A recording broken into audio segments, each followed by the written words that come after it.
Friends, welcome back to our channel. 5ാം ക്ലാസ്സിലെ social സയൻസിൻ്റെ 3ാമത്തെ പാഠഭാഗമായിട്ടുള്ള തൊഴിൽ വൈവിധ്യങ്ങൾ എന്ന പാഠഭാഗമാണ് നമ്മൾ ഇന്ന് നോക്കാൻ പോകുന്നത്.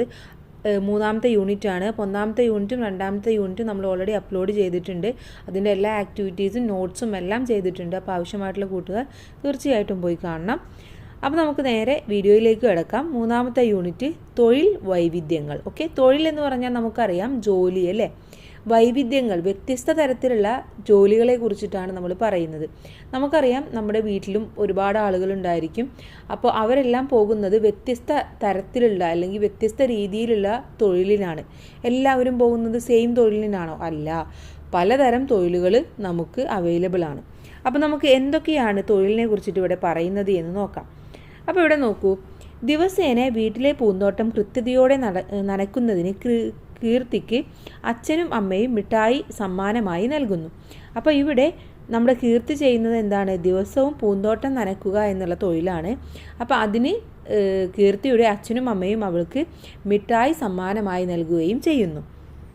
ഇനി അടുത്തൊരു ചിത്രം നോക്കൂ. വീട്ടിലെ തുണികൾ കൃത്യതയോടെ മടക്കുന്നതിന് തേജസിൻ്റെ അച്ഛനും അമ്മയും കഥാപുസ്തകം സമ്മാനമായി നൽകുന്നു. അപ്പോൾ തേജസ് ചെയ്യുന്നത് മറ്റൊരു തൊഴിലാണ്. ഏതാണിത്? വീട്ടിലെ തുണികൾ കൃത്യതയോടെ മടക്കി വെക്കുക എന്നുള്ളത്. അതിന് സമ്മാനമായിട്ട് കഥാപുസ്തകമാണ് തേജസിൻ്റെ അച്ഛനും അമ്മയും നൽകുന്നത്. മുകളിൽ കൊടുത്തിരിക്കുന്ന ചിത്രങ്ങൾ ശ്രദ്ധിച്ചുവല്ലോ. പൂന്തോട്ടം നനച്ചതിന് കീർത്തിക്ക് ലഭിച്ചത് എന്താണ് ലഭിച്ചത്? മിഠായിയാണ് സമ്മാനമായിട്ട് ലഭിച്ചത്. അപ്പോൾ അവിടെ മിഠായി എന്ന് എഴുതി കൊടുക്കുക. ഇനി വീട്ടിലെ തുണികൾ മടക്കി വെച്ചതിന് മാതാപിതാക്കൾ എങ്ങനെയാണ് തേജസിനെ അനുമോദിച്ചത്? എങ്ങനെയായിരുന്നു? ഒരു കഥാപുസ്തകം സമ്മാനിച്ചു. അങ്ങനെയാണ്, ഒരു കഥാപുസ്തകം സമ്മാനിച്ചുകൊണ്ടായിരുന്നു തേജസിനെ അവർ അനുമോദിച്ചത്. ഇനി നിങ്ങളുടെ വീട്ടിലെ മുതിർന്നവർ ചെയ്യുന്ന ജോലിക്ക് പകരമായി എന്താണ് ലഭിക്കുന്നത്?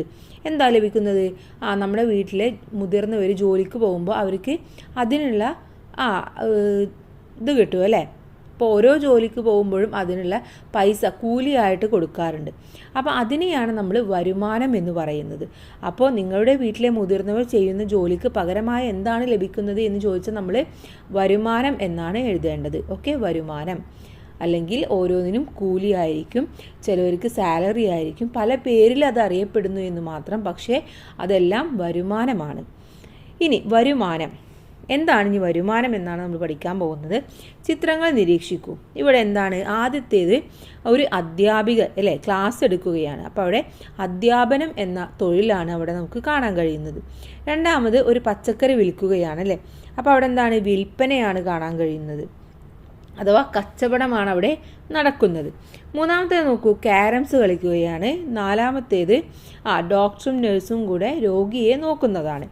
അത് കഴിഞ്ഞിട്ടുള്ളതോ കുട്ടികൾ ചിത്രം വരയ്ക്കുന്നത്, കുട്ടികൾ കളിക്കുന്നത്. ഒരുപാട് സംഭവങ്ങൾ ഇവിടെ കാണുന്നുണ്ടല്ലേ. ഇനി ഇവിടെ വിവിധ പ്രവർത്തനങ്ങളിൽ ഏർപ്പെട്ടിരിക്കുന്ന വ്യക്തികളുടെ ചിത്രങ്ങൾ നൽകിയിരിക്കുന്നത് ശ്രദ്ധിച്ചല്ലോ. നമ്മൾ നോക്കിയല്ലേ, ഓരോരുത്തരും ഏതെല്ലാം പ്രവർത്തനങ്ങളിലാണ് ഏർപ്പെട്ടിരിക്കുന്നത്. ഒന്ന് പറഞ്ഞു നമ്മൾ കച്ചവടം, അതവിടെ കൊടുത്തിട്ടുണ്ട് കച്ചവടം എന്ന്. പിന്നെ എന്തിലൊക്കെയാണ്? അധ്യാപനം, ക്യാരം ബോർഡ് കളിക്കുന്നു, ആതുര സേവനം, ചിത്രരചന, വോളിബോൾ കളിക്കുന്നു. ഇതൊക്കെയാണ് അവിടെ എഴുതി കൊടുക്കേണ്ടത്. ഒന്നുകൂടെ പറയാം. കച്ചവടം, അധ്യാപനം, ക്യാരം ബോർഡ് കളിക്കുന്നു, ആതുര സേവനം, ചിത്രരചന, വോളിബോൾ കളിക്കുന്നു. ഇനി ഇവയിൽ ഏതെല്ലാം പ്രവർത്തനങ്ങൾക്കാണ് പ്രതിഫലമായിട്ട് പണം ലഭിക്കുന്നത്? അധ്യാപനത്തിന് ലഭിക്കുന്നുണ്ട് അല്ലേ. പിന്നെ എന്തിനാണ്? കച്ചവടത്തിന് ലഭിക്കുന്നുണ്ട്, അതുപോലെ ആതുര സേവനത്തിനും ലഭിക്കുന്നുണ്ട്. അപ്പോൾ അവിടെ അധ്യാപനം എന്ന് തന്നിട്ടുണ്ട്, കച്ചവടം, ആതുര സേവനം എന്ന് എഴുതി കൊടുക്കുക. ഏതെല്ലാം പ്രവർത്തനങ്ങൾക്കാണ് സമ്മാനം ലഭിക്കുന്നത്? ഇതിലേതിനൊക്കെയാണ് സമ്മാനമായിട്ട് ലഭിക്കുന്നത്? ക്യാരം ബോർഡ് കളിക്ക് നമ്മൾ സമ്മാനം ലഭിക്കും. അപ്പോൾ അവിടെ ക്യാരം ബോർഡ് കളിക്കുന്നു, അതുപോലെ തന്നെ ചിത്രരചനയ്ക്ക് സമ്മാനം ലഭിക്കുന്നു, വോളിബോൾ കളിക്കും സമ്മാനം ലഭിക്കുന്നു. അപ്പോൾ ഏതൊക്കെയാണ്? ക്യാരം ബോർഡ് കളിക്കുന്നു, ചിത്രരചന, വോളിബോൾ. ഈ മൂന്നും നിങ്ങൾക്ക് എഴുതാം. ഇനി നമ്മൾ ചെയ്യുന്ന ചില പ്രവർത്തനങ്ങൾക്ക് സമ്മാനവും ചിലതിന് പ്രതിഫലവും ലഭിക്കുന്നു. ശരിയാണല്ലേ. ചിലതിന് നമുക്ക് സമ്മാനം ലഭിക്കും, ചിലതിന് നമുക്ക് പ്രതിഫലം ലഭിക്കും. അധ്യാപനം, കച്ചവടം, ആതുര സേവനം തുടങ്ങിയ പ്രവർത്തനങ്ങളിലൂടെ വ്യക്തികൾക്ക് പ്രതിഫലമായി പണം ലഭിക്കുന്നു. അപ്പോൾ കച്ചവടം നടത്തി കഴിഞ്ഞാൽ നമുക്കതിൽ നിന്ന് എന്താണ്, പണമാണ് കിട്ടുന്നത്. അധ്യാപനത്തിനും അവർക്ക് സാലറിയാണ് കിട്ടാറ്. ആതുര സേവനത്തിന് ഇപ്പോൾ ഡോക്ടർമാർക്കായിക്കോട്ടെ നഴ്സുമാർക്കായിക്കോട്ടെ അവർക്കൊക്കെ കിട്ടുന്നതും ശമ്പളമാണ്. അപ്പോൾ ഇതിനെല്ലാം പണമാണ് അവർക്ക് പ്രതിഫലമായിട്ട് ലഭിക്കുന്നത്. വിവിധ സാമ്പത്തിക പ്രവർത്തനങ്ങളിൽ ഏർപ്പെട്ടതിൻ്റെ ഭാഗമായി ഒരു വ്യക്തിക്ക് നിശ്ചിത കാലയളവിൽ ലഭിക്കുന്ന പണമാണ് വരുമാനം എന്ന് പറയുന്നത്. എന്താണ്? വിവിധ സാമ്പത്തിക പ്രവർത്തനങ്ങളിൽ ഏർപ്പെട്ടതിൻ്റെ ഭാഗമായിട്ട്. കാരണം അവരെന്താണ്, ജനങ്ങളുമായിട്ട് സംവദിക്കുകയും അതിൽ നിന്നും അവർ സാമ്പത്തികമായിട്ടുള്ള ഇടപാട് നടത്തുകയും ചെയ്യുന്നു. അതിൽ നിന്ന് ഒരു നിശ്ചിത കാലയളവിലാണ്, ചിലപ്പം 1 മാസത്തിലായിരിക്കാം, അല്ലെങ്കിൽ ആഴ്ചയിലായിരിക്കാം, അല്ലെങ്കിൽ ദിവസത്തിലായിരിക്കാം, അല്ലെങ്കിൽ 6 മാസത്തിനായിരിക്കാം. അങ്ങനെ ഒരു നിശ്ചിത കാലയളവിലാണ് അവർക്ക് പണം വരുമാനമായിട്ട് ലഭിക്കുന്നത്. ഇങ്ങനെ പണം പ്രതിഫലമായി ലഭിക്കുന്ന മറ്റു പ്രവർത്തനങ്ങൾ ഏതൊക്കെയാണെന്ന് അന്വേഷിച്ചു കണ്ടെത്താൻ പറഞ്ഞിട്ടുണ്ട്. ഏതൊക്കെയാണ്? നമുക്ക് എഴുതാം. കൃഷി, അല്ലെ, കൃഷിക്ക് കിട്ടാറുണ്ട്. അതുപോലെ തന്നെ സൈനിക സേവനം, അത്തരത്തിലുള്ള ജോലികൾക്കൊക്കെ നമുക്ക് പ്രതിഫലമായിട്ട് കിട്ടാറുണ്ട്. ഇനി തൊഴിൽ ഈ ഒരു കവിത ശ്രദ്ധിക്കാൻ പറഞ്ഞിട്ടുണ്ട്. ഇവിടെ ഒരു കവിത തന്നിട്ടുണ്ട്. ആ കവിത കൂട്ടുകാർ വായിച്ചു നോക്കുക. എന്നിട്ട് വിദ്യാഭ്യാസ കാലഘട്ടത്തിനു ശേഷം നാം തിരഞ്ഞെടുക്കുന്ന വിവിധ തൊഴിലുകളെ കുറിച്ചാണ് കവി ഇവിടെ സൂചിപ്പിക്കുന്നത്. എന്തെല്ലാം തൊഴിലുകളെ കുറിച്ചാണ് ഈ വരികളിൽ പറയുന്നത്? എന്തിനൊക്കെ കുറിച്ചിട്ടാണ്? കൃഷിയെ കുറിച്ച് പറയുന്നുണ്ട്, കച്ചവടം, അധ്യാപനം, സൈനിക സേവനം, ഇതിനൊക്കെ കുറിച്ചിട്ടാണ് പറയുന്നത്. ഒന്നുകൂടെ പറയാം. കൃഷി, കച്ചവടം, അധ്യാപനം, സൈനിക സേവനം. ഭാവിയിൽ നിങ്ങൾ ചെയ്യണമെന്ന് ആഗ്രഹിക്കുന്ന തൊഴിൽ ഏതാണ്? നിങ്ങൾക്ക് ഇഷ്ടമുള്ള തൊഴിൽ, നിങ്ങൾ പഠിച്ച് എന്താവണമെന്നാണ് നിങ്ങൾക്ക് ആഗ്രഹം എന്നാണ് ചോദിച്ചിട്ടുള്ളത്. അത് കൂട്ടുകാർ നിങ്ങൾക്ക് ഇഷ്ടമുള്ളത് അവിടെ എഴുതാം. ഇനി കായികമായ തൊഴിൽ മാത്രമാണോ മനുഷ്യർ ചെയ്യുന്നത്? ആണോ? അല്ല. കായികപരമായിട്ടുള്ള തൊഴിലുകൾ മാത്രമല്ല. കായികപരം എന്ന് പറഞ്ഞാൽ നമ്മുടെ ശരീരം കൊണ്ട് ചെയ്യുന്ന പ്രവർത്തനങ്ങളെയാണ് കായികപരമായിട്ടുള്ളത് എന്ന് പറയുന്നത്. ഇപ്പോൾ ഡോക്ടർ, എൻജിനീയർ, അവരൊക്കെ എന്ന് പറയുമ്പോൾ എന്താണ്, അവരുടെ ശരീരം കൊണ്ടല്ല വർക്ക് ചെയ്യുന്നത്, അവരുടെ മൈൻഡും വെച്ചുകൊണ്ടാണ് വർക്ക് ചെയ്യുന്നത്, അല്ലേ? അപ്പോൾ അത്തരത്തിൽ കായികപരമായിട്ടുള്ള തൊഴിൽ മാത്രമല്ല മനുഷ്യർ ചെയ്യുന്നത്, അല്ലാത്തതും ചെയ്യുന്നുണ്ടെന്ന് നമുക്ക് മനസ്സിലാക്കാം.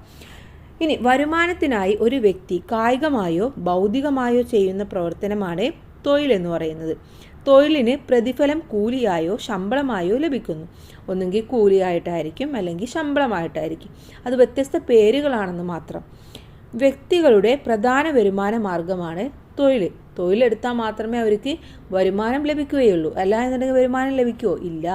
അങ്ങനെ വരുമാനം ലഭിച്ചാൽ മാത്രമേ അവർക്ക് സാമ്പത്തിക ഭദ്രത ഉണ്ടാക്കാൻ സാധിക്കുകയുള്ളൂ. ഒരു വീട്ടിൽ ആർക്കും തൊഴിലില്ല, അവിടെ എന്തെങ്കിലും സാമ്പത്തികമായിട്ടുണ്ടാവുമോ? ഇല്ല. അപ്പോൾ അവിടെ എന്ത് വേണം? തൊഴിൽ വേണം. തൊഴിലിലൂടെ മാത്രമേ നമുക്ക് വരുമാനം ഉണ്ടാക്കാൻ സാധിക്കുകയുള്ളൂ. ഇനി എന്താണ് കൂലിയും ശമ്പളവും എന്ന് പറയുന്നുണ്ട്. കരാർ പ്രകാരം സേവനങ്ങൾ നിർവഹിച്ചതിന് തൊഴിലുടമ തൊഴിലാളിക്ക് നൽകുന്ന പ്രതിഫലമാണ് കൂലി. ഇനി മണിക്കൂറുകളുടെയോ ദിവസത്തിൻ്റെയോ അടിസ്ഥാനത്തിലാണ് കൂലി നിശ്ചയിക്കപ്പെട്ട് നൽകുന്നത്.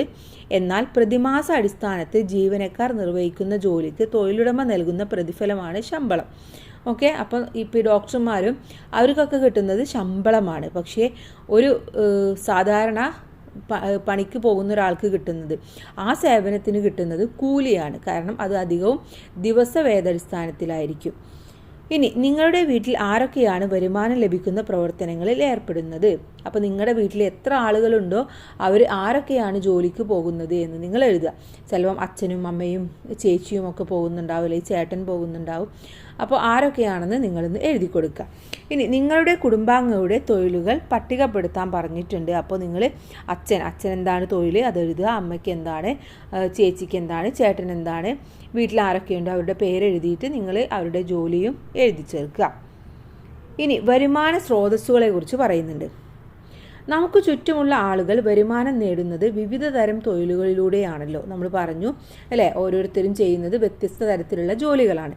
കൃഷി, ബിസിനസ്, ബാങ്ക് നിക്ഷേപങ്ങൾ, ആസ്തികൾ എന്നിവയിൽ നിന്നും വരുമാനം ലഭിക്കുന്നുണ്ട്. ഇത്തരത്തിൽ വരുമാനം ലഭിക്കുന്ന അധ്വാനമോ വസ്തുവകകളോ ആണ് വരുമാന സ്രോതസ്സുകൾ എന്ന് പറയുന്നത്. അഥവാ നമുക്ക് എവിടുന്നാണോ വരുമാനം ലഭിക്കുന്നത് അതിൻ്റെ സ്രോതസ്സിനെയാണ് അതിൻ്റെ സോഴ്സിനെയാണ് നമ്മൾ വരുമാന സ്രോതസ് എന്ന് പറയുന്നത്. എന്താണ് ആസ്തികൾ എന്ന് പറഞ്ഞാൽ? വിവിധ രൂപങ്ങളിലുള്ള വിഭവങ്ങളാണ് ആസ്തികൾ എന്നറിയപ്പെടുന്നത്. ഇപ്പോൾ കെട്ടിടങ്ങൾ, വസ്തുവകകൾ, അതിൽ നിന്നൊക്കെ നമുക്ക് എന്ത് കിട്ടും? ഇപ്പോൾ ഒരു കെട്ടിടമുണ്ട്, അത് നമ്മൾ കൊടുത്തു കഴിഞ്ഞാൽ അതിൽ നിന്ന് നമുക്ക് റെൻറ്റ് കിട്ടും അല്ലേ, വാടക കിട്ടും. അത് നമുക്ക് കിട്ടുന്ന ഒരു ആസ്തിയാണ്. അപ്പോൾ അത്തരത്തിലുള്ളതിനെയാണ് നമ്മൾ ആസ്തികൾ എന്ന് പറയുന്നത്. ഇനി വിവിധ വരുമാന സ്രോതസ്സുകൾ ചിത്രീകരിക്കുന്ന ഡയഗ്രം പൂർത്തിയാക്കാൻ പറയുന്നുണ്ട്. അപ്പോൾ ഇവിടെ വരുമാന സ്രോതസ്സുകൾ തന്നിട്ടുണ്ട്. 1 തൊഴിൽ തന്നിട്ടുണ്ട്, 2 ബാങ്ക് നിക്ഷേപങ്ങൾ തന്നിട്ടുണ്ട്. പിന്നെ എന്തൊക്കെ കൊടുക്കാം നമുക്ക്? കൃഷി അല്ലെ, കൃഷി കൊടുക്കാം, ബിസിനസ് കൊടുക്കാം, അതുപോലെ തന്നെ ആസ്തികൾ കൊടുക്കാം. കൃഷി, ബിസിനസ്, ആസ്തി. ഓക്കെ. ഇനി വിവിധ സ്രോതസ്സുകളിൽ നിന്ന് ലഭിക്കുന്ന വരുമാനം പട്ടികപ്പെടുത്തിയിരിക്കുന്നത് ശ്രദ്ധിക്കൂ. 1 കൃഷി. കൃഷിയിൽ നിന്ന് ലഭിക്കുന്നത് എന്താണ്? അതിൻ്റെ വിള എത്രയാണോ അതിൽ നിന്ന് കിട്ടുന്ന, ഇപ്പം നമ്മളൊരു നെൽകൃഷി നടത്തുകയാണെങ്കിൽ നെല്ല് കിട്ടുന്നതിനനുസരിച്ചിട്ടാണ് അവിടെ വരുമാനം എന്ന് പറയുന്നത്. അപ്പോൾ അവിടെ വിള എത്രയാണോ ഉള്ളത് അതിനനുസരിച്ചിട്ടാണ് അവിടെ വരുമാനം നിശ്ചയിക്കേണ്ടത്. തൊഴിലാണെങ്കിലോ തൊഴിലിന് കൂലി അല്ലെങ്കിൽ ശമ്പളം കിട്ടും. ബിസിനസ് ആണെങ്കിൽ ഒരു ബിസിനസ് നമ്മൾ ചെയ്യുകയാണെങ്കിൽ അതിൻ്റെ ലാഭം എത്രയാണോ അതിനനുസരിച്ചിട്ടാണ് വരുമാനം. ഇനി ബാങ്ക് നിക്ഷേപമാണെങ്കിലോ, അപ്പോൾ ബാങ്കിൽ നമ്മളൊരു 10 ലക്ഷം രൂപ ഇട്ടു, അതിന് കിട്ടുന്ന ഇൻട്രസ്റ്റ് അഥവാ പലിശ എത്രയാണോ അതാണ് അവിടുത്തെ വരുമാനം എന്ന് പറയുന്നത്. ആസ്തികൾ, നമ്മളൊരു കെട്ടിടം വാടകയ്ക്ക് കൊടുത്തു, അവിടുന്ന് കിട്ടുന്ന വാടക അല്ലെങ്കിൽ പാട്ടം എന്ന് പറഞ്ഞാൽ നമ്മൾ കൃഷിസ്ഥലമൊക്കെ കൃഷിക്ക് കൊടുക്കുകയാണ്, നമ്മൾ ചെയ്യുന്നില്ല, മറ്റൊരാൾക്ക് കൃഷി ചെയ്യാൻ കൊടുക്കുകയാണെങ്കിൽ അവിടെ പാട്ടം അനുസരിച്ചിട്ടാണ് കൊടുക്കുന്നത്. അപ്പോൾ ആസ്തികളിൽ നിന്ന് നമുക്ക് വാടക അല്ലെങ്കിൽ പാട്ടം, ഇത് രണ്ടുമാണ് നോക്കുന്നത്.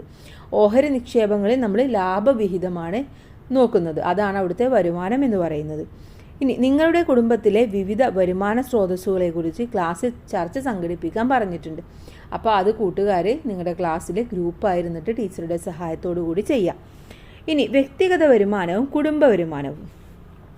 വരുമാന സ്രോതസ്സുകൾ വ്യത്യസ്തമായിരിക്കുന്നത് പോലെ അവയിൽ നിന്ന് ലഭിക്കുന്ന വരുമാനവും വ്യത്യസ്തമായിരിക്കും. ഒരു വ്യക്തിക്ക് തന്നെ വിവിധ സ്രോതസ്സുകളിൽ നിന്ന് വരുമാനം നേടാൻ കഴിയും അല്ലേ.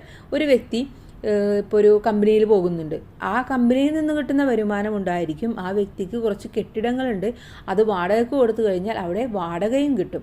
അതുപോലെ അയാൾക്ക് ബാങ്കിൽ നിക്ഷേപമുണ്ടെങ്കിൽ അവിടെ പലിശയും കിട്ടും. അപ്പോൾ ഒരു വ്യക്തിക്ക് ഒരു വരുമാന സ്രോതസ്സായിരിക്കില്ല, ഒന്നിൽ കൂടുതൽ വരുമാന സ്രോതസ്സുകളും ഉണ്ടായിരിക്കാം. ഉദാഹരണത്തിന് കൃഷിയിൽ ഏർപ്പെട്ടിരിക്കുന്ന ഒരു വ്യക്തിക്ക് തൻ്റെ ബാങ്ക് നിക്ഷേപത്തിൽ നിന്ന് ലഭ്യമാകുന്ന പലിശയും കൃഷി അനുബന്ധ ബിസിനസ്സിൽ നിന്ന് ലഭിക്കുന്ന ലാഭവും ഒരു വ്യക്തിയുടെ വരുമാനമാണ്. ശരിയാണല്ലേ. ഇത്തരത്തിൽ തൊഴിലുകളിലൂടെയും തൊഴിലിതര മാർഗങ്ങളിലൂടെയും ഒരു വ്യക്തിക്ക് വരുമാനം ലഭിക്കുന്നു. ഒരു വ്യക്തിക്ക് വിവിധ വരുമാന സ്രോതസ്സുകളിൽ നിന്ന് ഒരു നിശ്ചിത കാലയളവിൽ ലഭിക്കുന്ന ആകെ വരുമാനമാണ് അയാളുടെ വ്യക്തിഗത വരുമാനം എന്ന് പറയുന്നത്. ഇപ്പോൾ ആൾക്ക് കൃഷിയുണ്ട്, അല്ലെങ്കിൽ ബാങ്കിൽ ജോലിയുണ്ട്, അല്ലെങ്കിൽ ബാങ്കിൽ നിക്ഷേപമുണ്ട്, വേറെ എന്തെങ്കിലും ജോലിയുണ്ട്. അപ്പോൾ എന്തൊക്കെ ഉണ്ടായിക്കോട്ടെ, പക്ഷേ അയാൾക്ക് ഒരു വർഷത്തിൽ എത്രയാണോ വരുമാനം കിട്ടുന്നത് അത് ആ ആളുടെ വ്യക്തിഗത വരുമാനമാണ്, ആ വ്യക്തിയുടെ വരുമാനമാണ്. ഇനി ഇത്തരത്തിലുള്ള കുറേ വ്യക്തികൾ നമ്മുടെ കുടുംബത്തിലുണ്ടെങ്കിൽ അത് എന്താണ്? അത് കുടുംബ വരുമാനമായിട്ട് മാറുകയാണ് ചെയ്യുന്നത്. നിങ്ങളുടെ കുടുംബത്തിൻ്റെ വിവിധ വരുമാന സ്രോതസ്സുകളെ കുറിച്ച് ചർച്ച ചെയ്യാം. ഇത്തരത്തിൽ ഒരു കുടുംബത്തിലെ അംഗങ്ങൾക്കെല്ലാം കൂടി ഒരു നിശ്ചിത കാലയളവിൽ ലഭിക്കുന്ന ആകെ വരുമാനമാണ് കുടുംബ വരുമാനം എന്ന് പറയുന്നത്. അപ്പോൾ വ്യക്തിഗത വരുമാനം കൂടുമ്പോഴാണ് അവിടെ കുടുംബ വരുമാനമായിട്ട് മാറുന്നത്. ഇനി നിങ്ങളുടെ ചുറ്റുപാടും നിരീക്ഷിച്ച് വ്യത്യസ്തമായ വരുമാന സ്രോതസ്സുകളും അവയിൽ നിന്നുള്ള വരുമാനവും പട്ടികപ്പെടുത്താൻ പറയുന്നുണ്ട്. അപ്പോൾ നിങ്ങളുടെ കുടുംബത്തിലെ ആളുകളുടെ പേര് എഴുതുക, അവരുടെ വരുമാനം, അതിൻ്റെ സ്രോതസ് എന്താണെന്ന് നിങ്ങളൊന്ന് എഴുതുക. ഓക്കെ. അപ്പോൾ ഇത്രയുമാണ് ഈ വീഡിയോയിൽ നോക്കുന്നത്. തൊഴിലുകൾ വിവിധ തരം എന്നുള്ളത് നമുക്ക് അടുത്ത വീഡിയോയിൽ ഡിസ്കസ് ചെയ്യാം. Thanks for watching.